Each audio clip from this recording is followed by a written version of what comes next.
Dans cette animation, la Chambre de commerce et d'industrie de Bordeaux vous présente les informations essentielles à connaître sur le statut d'auto-entrepreneur. Le régime de l'auto-entrepreneur a pour objectif de simplifier les démarches de création et également simplifier la gestion administrative de l'entreprise.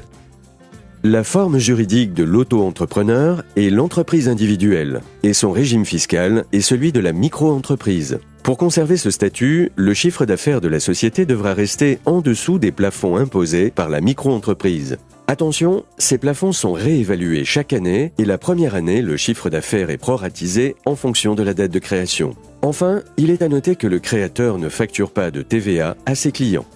Toutes les personnes physiques peuvent devenir auto-entrepreneurs, à l'exception des gérants de sociétés ayant le statut de travailleurs non salariés.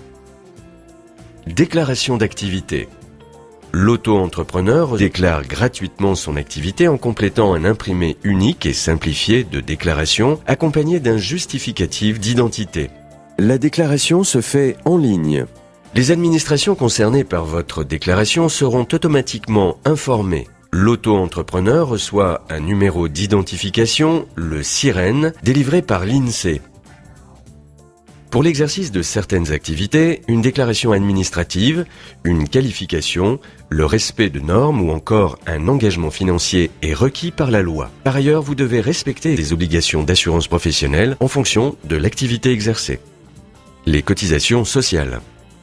Chaque trimestre ou chaque mois, l'auto-entrepreneur déclare son chiffre d'affaires encaissé au cours de cette période. Le montant des cotisations sociales est calculé en appliquant au chiffre d'affaires un taux cotisation qui varie en fonction de l'activité exercée. Si le chiffre d'affaires est nul, l'entrepreneur ne paie pas de cotisation sociale minimale. Les cotisations sociales concernées sont l'assurance maladie maternité, les allocations familiales, l'assurance invalidité décès, la retraite de base et retraite complémentaire, la CSG-CRDS et enfin la contribution à la formation professionnelle. Le calcul des cotisations sociales se fait en fonction de l'activité de l'auto-entrepreneur.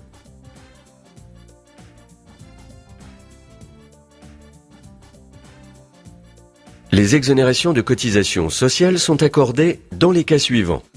Au titre de l'ACRE par le centre de formalité compétent et enfin au titre d'une implantation en zone de franchise urbaine par l'URSSAF. Les demandeurs d'emploi auto-entrepreneurs éligibles à l'ACRE bénéficient d'un taux de prélèvement social égal au quart du taux normal la première année, à la moitié du taux normal la deuxième année et aux trois quarts du taux normal la troisième année. À partir de la quatrième année, le demandeur d'emploi rentrera dans le droit commun de l'auto-entrepreneur. Pour la déclaration du chiffre d'affaires et le règlement des charges sociales, les démarches se font via le web. La fiscalité.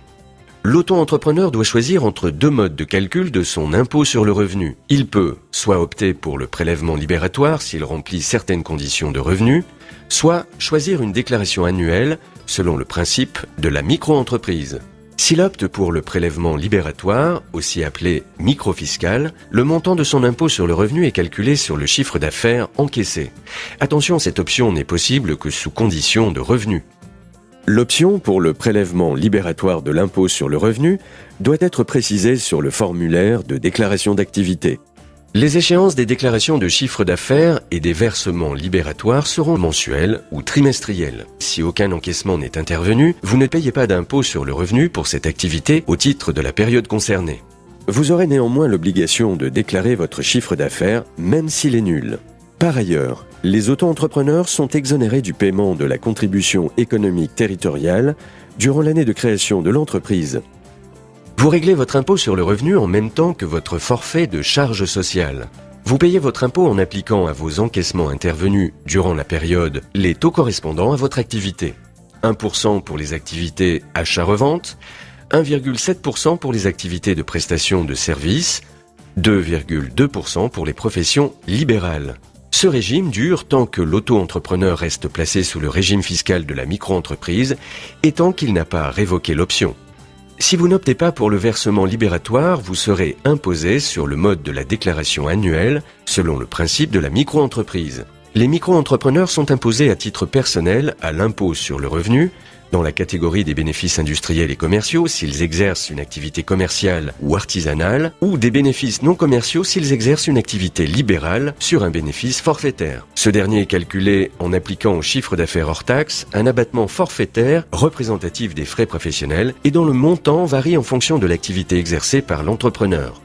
La CET, qui remplace l'ancienne taxe professionnelle, est composée d'une part de la cotisation foncière des entreprises CFE et d'autre part de la cotisation sur la valeur ajoutée des entreprises, CVAE.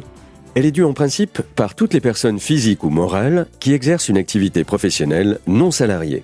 Les auto-entrepreneurs sont exonérés de la CET l'année de la création. Une cotisation minimale est fixée chaque année par la commune. Si vous dépassez les seuils d'éligibilité, vous continuez à bénéficier du régime fiscal et social simplifié pendant les 2 premières années, au cours desquelles ce dépassement est constaté, à condition de ne pas dépasser les plafonds suivants.